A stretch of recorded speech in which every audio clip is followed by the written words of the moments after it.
till I get my money right. You're out in Hollywood, a lot of people come up missing. Follow God, and the more obedient we are, say what you feel. If you're a Kanye West fan, you're not a fan of me, you're a fan of yourself. I'm not gonna sit inside of a corporation for 20 years. They have you in a box, you can save the world.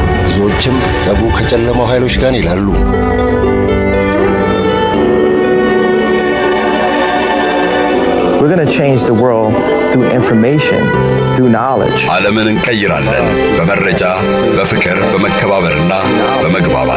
Through love, through respect. በእውቁን የሙዚቃ ባለሙያና የፋሽን ዲዛይነር ካኜ ዌስትን ይህንና የገጠመውን በተመለከተ የሚሰጡ ማብራሪያዎችን ልናስቃኛችሁ ነው። ሰዎች ስለሱ የሚሉትን ብቻ ግን አይደለም፣ ራሱም ስለራሱ የሚለውን ጨምረንም እንጂ። አብራችሁን ቆዩ። ይሄው ጋበዝኩ።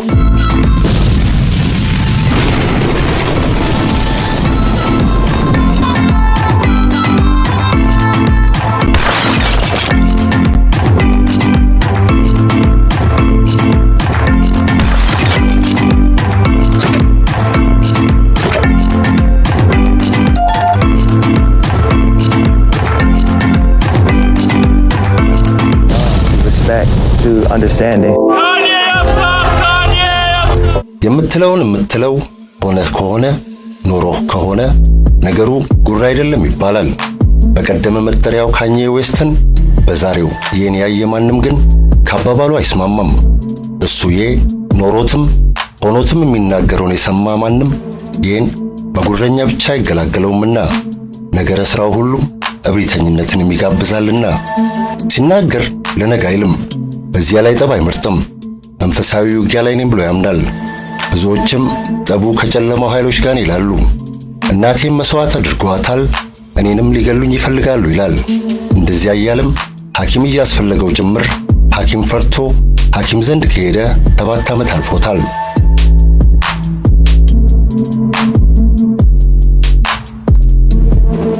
በታሪክ ትልቁ ጥቁር ባለጠጋ ቢሊዮነር ነኝ ይል ነበር እስከ ቅርብ ጊዜ ድረስ። ለሕይወቱ የፈራቸው ሰዎች ደግሞ በእርግጥም ቀድመው በሀብቱ ዘምተውበታል። የሆነው ሁሉም በብዙ ተተርጉሟል በብዙ ሰዎች። ቀላሉ ማብራሪያ ግን አሁን ትክክለኛው ማብራሪያ አይሆንም። ቢያንስ ሁሌ If you're a Kanye West fan, you're not a fan of me, you're a fan of yourself. They have you in a box, you can save the world. But you are working on things that are too small. Take a step back. ከሁለቱ ልጀምር። ወላጆቹ ታጋዮች ነበሩ፣ አብዮተኞች። ዜጎቿን በቆዳ ቀለም ከፋፍላ ታበላለት የነበረችውን አሜሪካ ሊታገሉ ሲቆርጡም በጊዜ ወላጅናቱ ትግሉን ስትቀላቀል በሉ የተቃውሞ አድማዎችን መሳተፍ ስትጀምር ለምሳሌ ገና ጥርስ አልነቀለችም ነበር። የ6 ዓመት ሕፃን ሳለች ለምሳሌ ለእስራት ተዳርጋ ነበር እኮ። ወላጅ አባቱ የብላክ ፓንተርስ አባል ነበር። ብላክ ፓንተርስ ነገሩ በሰላማዊ ትግል ብቻ አይፈታም ብለው የደመደሙ ታጋዮች ስብስብ ነበር። እሱም ትግሉ ጊዜ የማይሰጠው በሉ አብዝቶ ጭምር የሚያባትለው ታጋይ። በዚህ ምክንያትም እናት ካኜን መጸነሷን እንደሰማ አባት የነገራት እንድታስወረደው ነበር። እየየም ሲደላ ነው ነገር። ካኜ የሕይወት እስትንፋስ ሊተነፈስ የበቃውም እናት ገግማ እናት እምቢ ብላ። It's up to y'all the future. ይህም ለዛ ውሳኔዋ ዛሬ ድረስ እናቱን ያመሰግናል። ውሃ ሆኜ እንዳልቀር እንኳንም አልፈቀድሽ ሲል። ይህ ዛሬ ላይ ከትራምፕ ይሁን ከሪፐብሊካኖች ጎን ቆሞ የመታየቱ አንዱ ምክንያትም ከዚህኛው ግለ ታሪኩ የሚመዘዝ ነው። እርሱ ትራምፕ ይሁን እነርሱ ሪፐብሊካኖች ውርጃን እንቃወማለን ማለታቸው። የእናቱና ወላጅ አባቱ ትዳር ግን ብዙ አልዘለቀም። በጊዜ ነበር የተፋቱት። እናት ቆይታ ሌላ ሰው አግብታ ነበር። እሱኛውም ትዳር ግን አልበረከተላትም እንጂ። የኋለኛው ባሏ በርግጥ ጥሩ ሰው ነበረ፣ ለይም ጥሩ አባት። ለእናት ተያዥ ሆኖ ቤት ያጋዛት እኮ እሱ ነበረ። እሱ ነገርም ነበር ካኜና እናትን ከአፓርታማ ከመንከራተት ያተረፋቸው።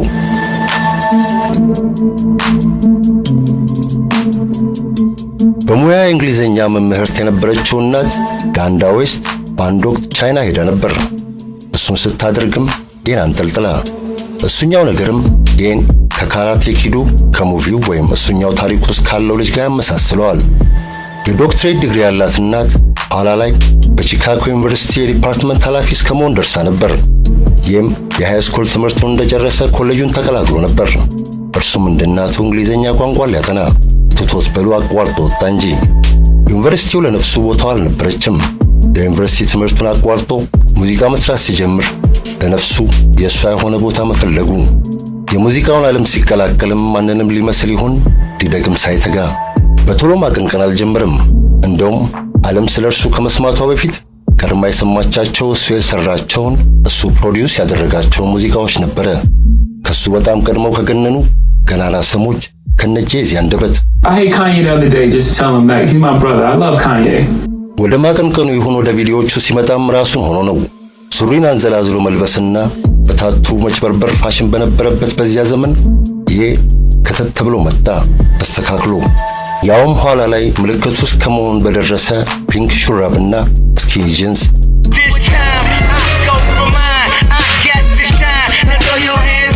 እንደዚያ ያደረገም በሙዚቃው ዓለም አዲስ መስመር አዲስ ጃና ተለመ። ስኬታማም ነበረ አብዝቶ ጭምር። ከ24 ጊዜ በላይ የግራሚ ተሸላሚ ሆኗል። ከ80 በላይ አልበሞቹም በሽያጭ ሰንጠረዥ ፕላቲኒየም ሆነዋል። እያንዳንዳቸው ከሚሊዮን በላይ የተሸጠላቸው እንደማለት። ይህን ሁሉ ሲያሳካ ምርኩዙ እናቱ ነበረች። እሷ ደግሞ ስታሳድገው እየመከረችው ነበር ደጋግማ ጭምር። ሁሌም ቢሆን አይምሮ ያመነውን የመሰለህን ተናገር እያለች always speak his mind። እሱኛው ምክር ግን እሱ በተቀላቀለው የሙዚቃና የመዝናኛ ዓለም ሁሌም የሚመከረው አይደለም፣ ሁሌም ደግሞ አያዋጣም። የእናቱን ምክር ሰምቶ የመሰለውን መናገርን የለመደው ይሄ ከትልቁ የስኬት ማማ ላይ ሆኖ የመሰለውን ሲናገር ግን ሰው አይን ብቻ ሳይሆን ሰው ጥርስም ይገባል። Say what you feel, positive and negative, grounded in reality. የቀድሞውን የአሜሪካ ፕሬዝዳንት ልጅየው ጆርጅ ቡሽን ጥቁር ጠሊታ ናቸው አላቸው። እሳቸው ደግሞ በብዙ ያውቁም ይሁን በብዙ ያርፉም ቢጠለጠሉም ዘረኝነት ግን የማይነካካቸው ሰው ነበሩ። ሚስታቸው ሳይቀሩ እኮ ሜክሲካን ናቸው። ቀጥሎ የታይለር ስዊፍትን ሽልማት ረበሸ። የ19 ዓመቷ ታዳጊ እርሷ ደግሞ ሊጀምር ሽልማቱ ይገባታል።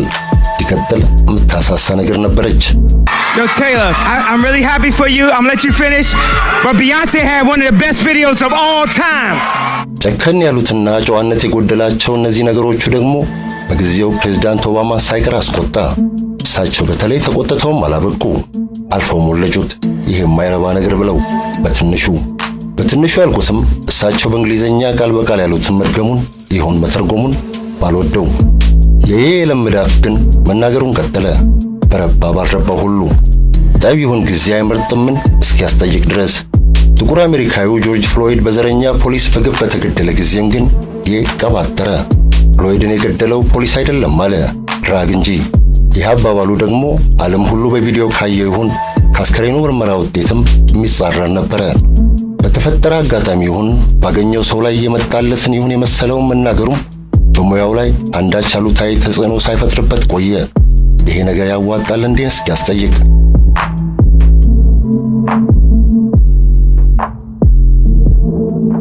እርሱ እያጠፋ እርሱ እየሳተ ገቢው እየጨመረ መምጣቱን ያዩም የምሩን አይደለም አሉ። የሚናገረውን ሲናገር ነገሩንም ከቢዝነስ ስትራቴጂ ቆጠሩበት። አቧራ ጢሶ ይሁን አቧራ ጭሶ ትኩረት መሳብ ደግሞ በእርግጥም የማርኬቲንግ የሽያጭ ቀዳሚው ዕቅድ ነው ባለሙያዎቹ እንደሚመክሩት። አሁን በቅርቡ ግን እርሱ ነገር ልኩን ያለፈ መሰለ። አንዱን ምሽት ከረፈደ በሉት በሌሊት በእንቅልፉ እየተደናበረ በማህበራዊ ሚዲያው ገጹ በትዊተር ላይ የለጠፈው ነገር እድሜ ልኩን የለፋበትን ሀብት ነጠቀው፣ ያውም በኃይለኛው። ይህ በዚያ ትዊቱ ዘር ተርቶ የተሳፈጠው ይሁዲዎችን ነበረ። ድንጋይ እንጂ አገኛቸዋለሁ ይሁን እዘምትባቸዋለሁ አይነት ነገር አለ። እርሱ በርግጥ ኋላ ላይ የተናገርኩት አይሁድን በመላ አይደለም በስራና በንግድ ግንኙነት ያገኘዋቸውንና ያጭበረብሩኝን ዋቴ የሰሩኝን ጥቂት ሰዎች እንጂ አለ። ለነገሩ ለጉዳዩ ቁርበት ያለው ማንም ሰው ነገሩን ሊስተው አይችልም ነበር። እነዚያ ሰዎች ደግሞ እውነት ነው እርሱ ራሱ እንደሚለው በዘር ይሁን በእምነት በርግጥ ይሁዲ ናቸው። የይቱ የተፈጠረውን ጩኸት ተከትለው ቀድሞ በርካታ የንግድ ሸሪኮቹ አገለሉት በፍጥነት ጭምር። ቀጥሎና ከሁሉ ዘግይቶም ከሸሪኮቹ ሁሉ ትልቁ አዲዳስ ከዬ ጋር የነበረውን የቢሊዮን ዶላሮች ውል ተርዣለሁ አለ። ይህ ከአዲዳስ ጋር የነበረው ውል ደግሞ ለዬ በየዓመቱ የግማሽ ቢሊዮን ዶላር ገቢ ይፈጥርለት ነበረ። ኩባንያው ይህን ሲያደርግም ራሱ ጭምር እየተጎዳ አሁን የምርቶች ከአዲዳስ ከኩባንያው ካጠቃላይ ገቢ ለ800ኛው ምክንያት ናቸው። በዓመት $2 ቢሊዮን ለሚገመት ገቢ። ለዚያም ነበር ይባላል ኩባንያው ከየጋ የነበረውን ውል ለማቋረጥ አለመጣደፉ። ይህን የትዊተር መልእክት ተከትሎ በተለይም ኩባንያው አንዳች እርምጃ ሳይወስድ ሲቀር ግን ገበያው የራሱን እርምጃ ወሰደ። የኩባንያው አክሲዮኖች ዋጋ ዘጭ አለ። ይህን የአዲዳስ ከየጋ ያለኝን ነገር አብቅቻለሁ አለ። እናም የመሰለውን ነገር በመሰለው መንገድ እየተናገረ ከዚህ የደረሰው ይሄ የወደፊት ዕጣ አበቃለት ተባለ፣ ወይም መጨረሻው የደረሰ መሰለ።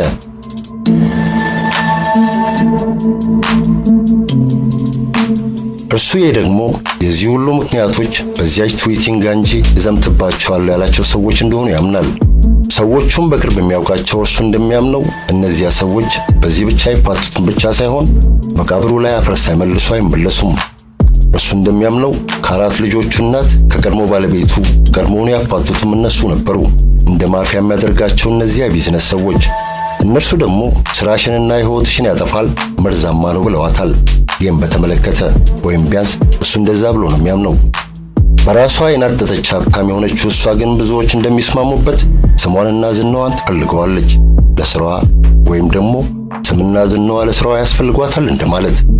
እንደዚያ የሚሉት እነዚያ ሰዎች በእርግጥ ምክንያታዊ ናቸው። በእርግጥም ጥሩ ስምና ዝና ለንግድ ሥራ አስፈላጊ ናቸው። ሰዎችም ጥሩ ባይሆኑ እንኳ ጥሩ ስምና ዝና ካላቸው ሰዎች ጋር ንግድ መስራትን ይመርጣሉ፣ በአንድ ወይ በሌላ ምክንያት ስማቸው ከጎደፈ ሰዎች ይልቅ። ለሁሉ ነገር የሴራ ትንታኔ መስጠት የሚወደው ግን በነገሮች ውስጥ ራሱን አያይም፣ ሌሎችን እንጂ። ሰዎች ያደረጉ የሚለውን ሲያይም እኔስ ምን አድርጌ ነበረን አይጠይቅም። በዚያም ላይ ይህ ስማርት ነው፣ ባለብሩህ አይምሮ፣ ጂኒየስ የሚሉት አይነት ሰው። አንብቧልም፣ ታሪክ ይሁን ስነ ጽሑፍ አሊያም ስነ ጥበብ። እንደዚህ ያለ ሰው የሴራ ትንታኔ ሲጀምር ደግሞ ነገሮችን የሚያነካካበት ይሁን የሚያያይዝበት መንገድ አያጣም። የሙዚቃና የመዝናኛ ኢንዱስትሪውን ለምሳሌ ዘመናዊ ባርነት ይለዋል። ጥሩ ብር ይከፍሉሃል፣ ጥሩ ትለብሳለህ፣ ጥሩ ትነዳለህ፣ ጥሩ ቤት ታድራለህ። ከዚያ በኋላ ምን ማሰብ ይሁን ምን መናገር እንዳለብህ የሚወስኑልህ እነሱ ናቸው ሲል We are following other people's opinions. We are controlled by the media. እርሱን ነገር ግን በተለይ ለእናንተ ለአድማጮች የምነግራችሁ እሱን ነገር የግለሰቦቹ ውሳኔ አድርጎ መውሰድ ቀላል አለመሆኑን ነው። የቢዝነሱ ውሳኔ ሊሆን ይችላልና።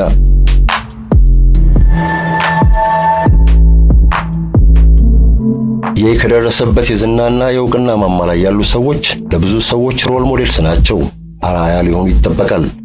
እንዲያም ሆኖ ግን ይህ ያለበት የንግድ ዘርፍ ውስጥ ከባርነት የሚያመሳስል አስተዳደር መኖሩ አያጠያይቅም። የተሻለውም እንደዚህ ያለውን ነገር ለሥራ በሉት ለሙያ ከሚከፈል መስዋዕትነት መቁጠሩ ብቻ ሳይሆን የተገባው ነገር አድርጎ መውሰዱ ነው። ቢያንስ በአብዛኛው ሞዴሎቹ እኮ የፈለጉትን ይሁን ያሻቸውን አይበሉም፣ ለሼባቸው ይጠነቀቃሉ። ያልፈለጉትን ይሁን የማያስፈልጋቸውን የፊት ይሁን የአካል ቀዶ ጥገናም ያደርጋሉ። ማይክል ጃክሰን ጥቁር ሆኖ ተወልዶ ነጭ መስሎ ሲሞት እኮ ያለ ነገር አልነበረም።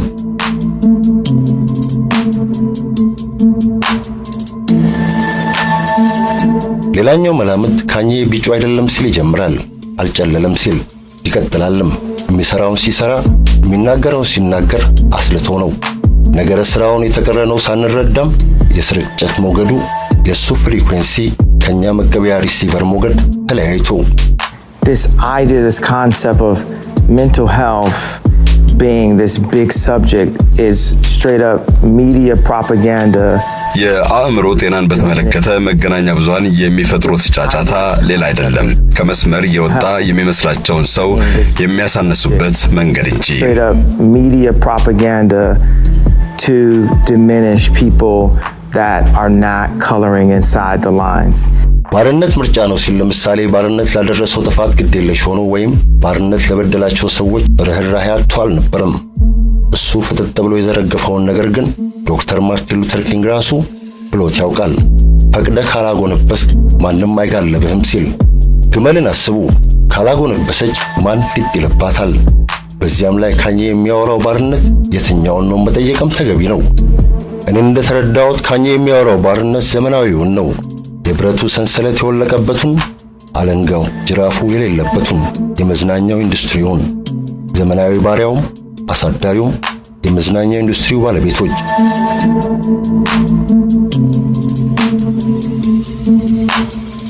ሂፕ ሆፕ ራሱም ቀድሞውኑ የቆየውን ነባሩን ባርነት ለመዋጋት ጥቁሮቹ የፈጠሩት የትግል ስልት ነበረ። የባሪያ አሳዳሪው ግን አሁን ጠለፈው። የሆነውም እንዲህ ነበረ። እስከ 1960ዎቹ በነበረችው አሜሪካ የህዝብ ትምህርት ቤቶች የሙዚቃ ትምህርት ጥሩ የሚባል ቦታ ይሰጠው ነበረ።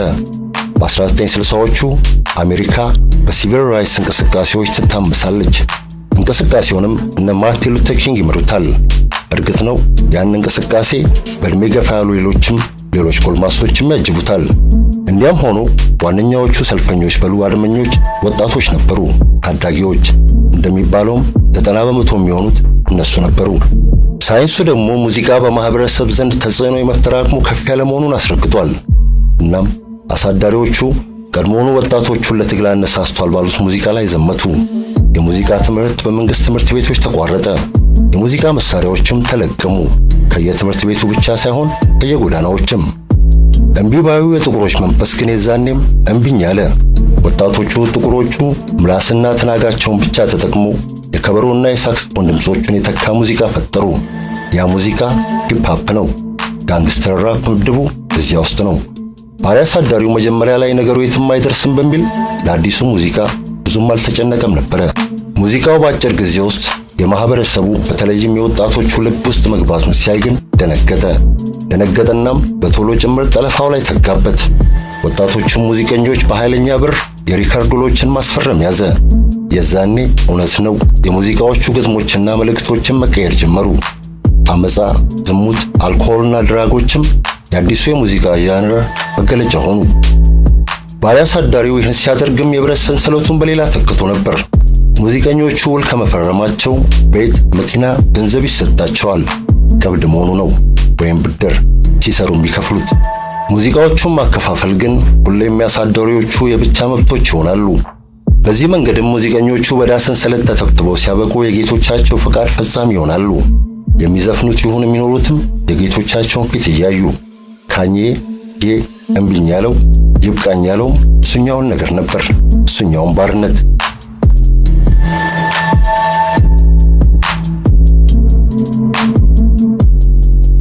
እሱኛው ባርነት ግን ዛሬ ወይም ትላንት አልጀመረም። ታሚ ዴቪስ ጁኒየር ይሁን ጄምስ ብራውን አሊያም ዳያና ሮስ አልፈውበታል። ማይክል ጃክሰን እና ማሪያ ኬሪም እንዲሁ። ማይክል ጃክሰን እንደውም በአንድ ወቅት የሶኒ ሬከርድስ ኃላፊ የነበረውን ቶኒ ሞታላን ዲያብሎስ ነው ብሎታል።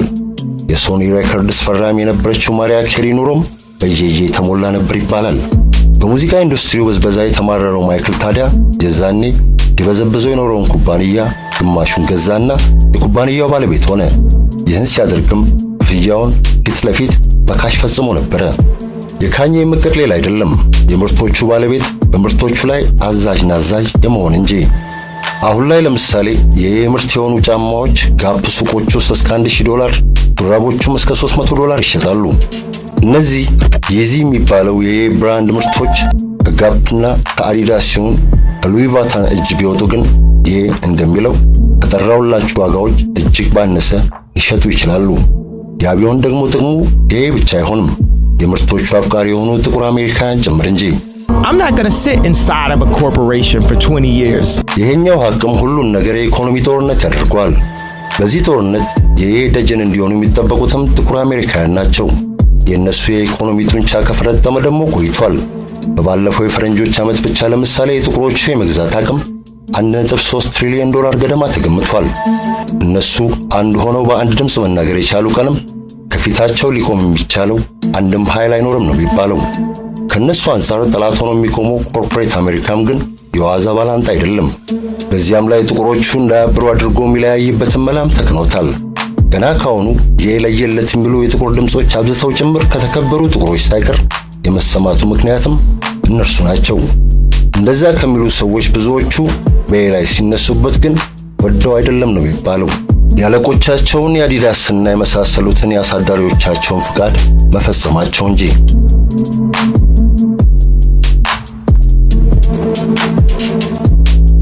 ነገሩን ሁሉ ከመናፍስትና የጨለማ ኃይሎች አሰራር ጋር የሚያገናኘው ሌላኛው መላምትም ግን አለ።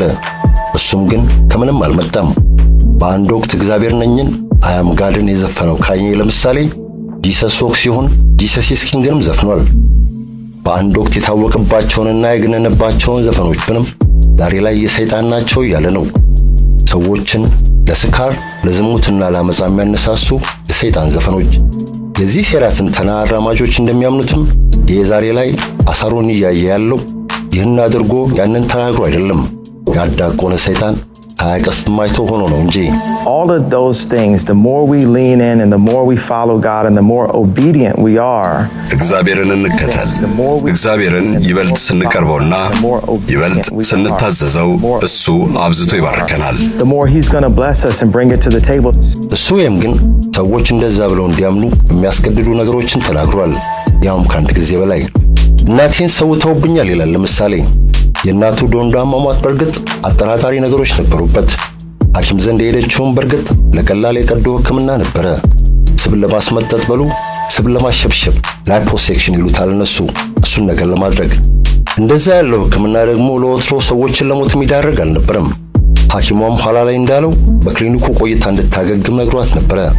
ራሷ ናት ቤቴ ሄጄ አገግማለሁ ብላ የዕለት ዕለት ወደ ቤቷ የተመለሰችው።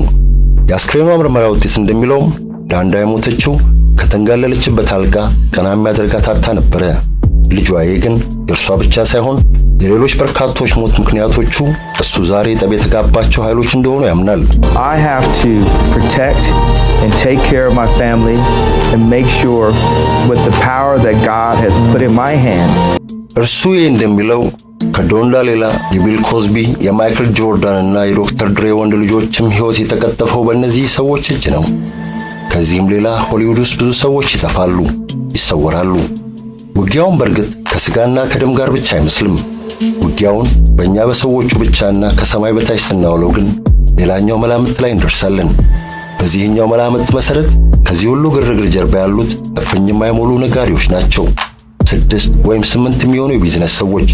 እነርሱ ደግሞ በእርግጥም በዘሪሁን በእምነት ከተመደቡ ይሁዲዎች ናቸው። እነሱ ለአስርታት የመዝናኛ ኢንዱስትሪውን ነክሰውበት ሲኖሩ ደግሞ ሁሌም በሐቃቸው ወይም ሐቅን ይዘው በሉ በሐቃቸው ብቻ አልነበረም፣ ማስፈራራት፣ አፈና ይሁን ግድያን ጭምር ተጠቅመው እንጂ።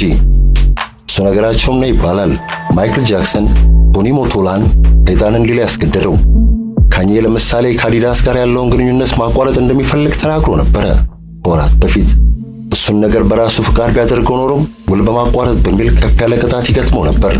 ምኑ ሞኝ ነው። የሆነች ነገር ቀባጠረና ራሳቸው ውሉን አቋርጠናል አሉ። እነሱ የሚጠረጥሩት ይሄንኛው የክር ቢሰምር ደግሞ ይሄ የምርቶቹ እውነተኛ ባለቤት ይሆናል። እሱኛው ሐቅም ዛሬ ካኜ አጣ ተብሎ ብዙ የተወራለትን $2 ቢሊዮን ለዶሮ ከሚወረወር ጥሬ ያስቆጥራታል። ይዚ የሚሰኘው ብራንዱ እኮ የ$60 ቢሊዮን የገበያ አቅም አለው ነው የሚባለው። አበቃው።